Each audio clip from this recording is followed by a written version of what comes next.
अति का भला न बोलना, अति की भली न चूप, अति का भला न बरसना, अति की भली न धूप। यानी दोस्तों, अति किसी भी कार्य के लिए बहुत ही खतरनाक है, चाहे वह किसी भी प्रकार की अति हो। जैसा कि अगर बहुत तेज धूप है तब भी आपके लिए हानिकारक है, बहुत ज़्यादा बारिश है तब भी आपके लिए हानिकारक है, आपका बोलना भी बहुत ज़्यादा हानिकारक है और आपका चुप रहना भी ज़्यादा हानिकारक है।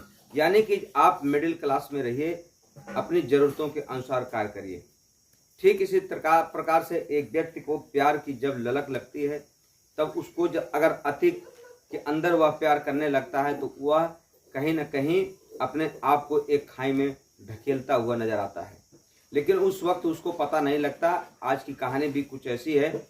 एक व्यक्ति को हवस की आग इतनी ज़्यादा लग जाती है कि वह अपनी पत्नी के साथ कुछ दिनों तक रहता है, फिर अपनी पत्नी को एक ऐसे सातिराना ढंग से मौत के घाट उतार देता है, फिर दूसरी शादी करता है और उसको भी मौत के घाट उतार देता है।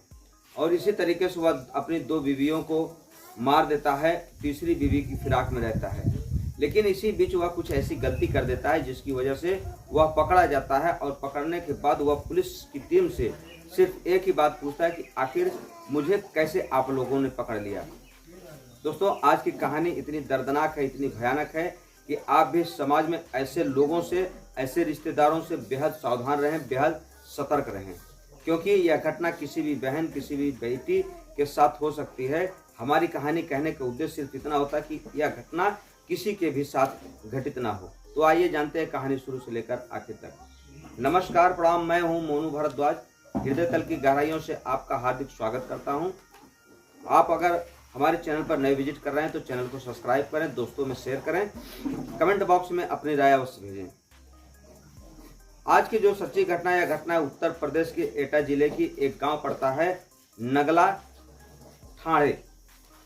दोस्तों, वहीं का रहने वाला एक व्यक्ति जिसका नाम है उपेंद्र पेशे से शराब का कारोबारी है। अच्छी खासी इनकम है, लेकिन वह हवस का पुजारी है। न जाने कितनी महिलाओं के साथ वह अपनी हवस की प्यास बुझा चुका है। इसी बीच दोस्तों, एक लड़की जिसका नाम होता है पूजा और उपेंद्र की शादी 2009 में होती है, बड़े ही धूमधाम से। पूजा जब अपने घर पर पहुंचती है तो उसी की एक चचेरी बहन जिसका नाम होता है नैना, उसके छोटे भाई से उसकी शादी हो जाती है। यानी कि 2 बहनों की शादी, चचेरी बहन की और बड़ी माँ की लड़की जो पूजा होती है उसकी, उपेंद्र और उसके भाई से हो जाती है। दोनों का परिवार काफ़ी ठीक ठाक चलता है, लेकिन जो उपेंद्र होता है यह आए दिन अपनी पत्नी पूजा से मारपीट करता है।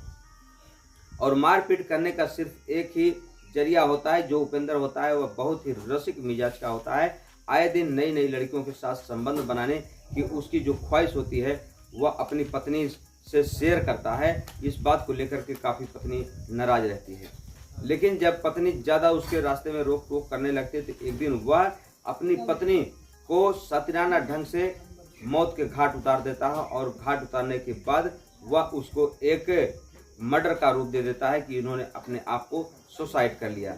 यह घटना 2018 की है, जब उपेंद्र और उसकी पत्नी पूजा के बीच में कुछ कहा सुनी होती है। तभी पूजा फांसी के फंदे पर झूलती हुई नजर आती है। लेकिन कहा जाता है कि कभी कभी पैसा बोलता है। उपेंद्र जो पैसे वाला था वह किसी तरीके से पुलिस की टीम को मैनेज कर लेता है और वहाँ के जो कुछ गवाह होते हैं उनको मैनेज करने के बाद मामला दबा देता है। पूजा से उसके 2 बच्चे होते हैं और 2 बच्चों में एक बच्ची होती है और एक बच्चा होता है। इसी प्रकार से 1 साल 2 साल बीत जाते हैं, लेकिन 2020 में फिर वह एक लड़की जिसका नाम होता है काजल, जो कि पूजा की छोटी बहन होती है, उससे शादी कर लेता है और पूजा से एक बच्ची और पैदा हो जाती है। अब जब पूजा से उसका दिल मन भर जाता है तो वही कारनामा वह पहली वाली पत्नी के साथ जैसे पूजा के साथ करता था इसके साथ करने लगता है। लेकिन 2 जून रात लगभग 12:30 बजे के आसपास का समय रहा होगा, जब पूरे परिवार के लोग गए हुए थे एक शादी के प्रोग्राम में। रात को नैना जब उस प्रोग्राम में से वापस लौटती है तो वह दरवाजे को खटखटाती है। दरवाज़ा को धक्का देकर के खोलती है तो देखती है कि अंदर जो उसकी बहन है काजल, वह बेड पर पड़ी हुई है खून से लथपथ, और वहाँ पर जो उसका जीजा था उपेंद्र, वह और उसकी बेटी वह मौके पर नदारत हैं। दोस्तों तुरंत पुलिस की टीम को फ़ोन किया जाता है, पुलिस की टीम आती है और नैना के आधार पर जो बयान नैना देती है तुरंत उपेंद्र को गिरफ्तार कर लिया जाता है। जब उपेंद्र गिरफ्तार होता है तो वह कहता है कि सर मैंने अपनी पत्नी की हत्या नहीं की है, मेरा इसमें कोई दोष नहीं है। लेकिन जब पुलिस सवाल पे सवाल दागना शुरू कर देती है तो उपेंद्र टूट जाता है और कहता है कि सर दरअसल मैं शराब का कारोबारी हूँ, मुझे नई नई लड़कियों का शौक़ है, मैं किसी भी कीमत पे एक लड़की या एक पत्नी के साथ रहना पसंद नहीं करता। लेकिन मेरी जो पहली पत्नी थी पूजा, जब पूजा मेरे रास्ते में रोक टोक ज़्यादा करने लगती, इसी नाते मैं उसको भी मौत के घाट उतार दिया।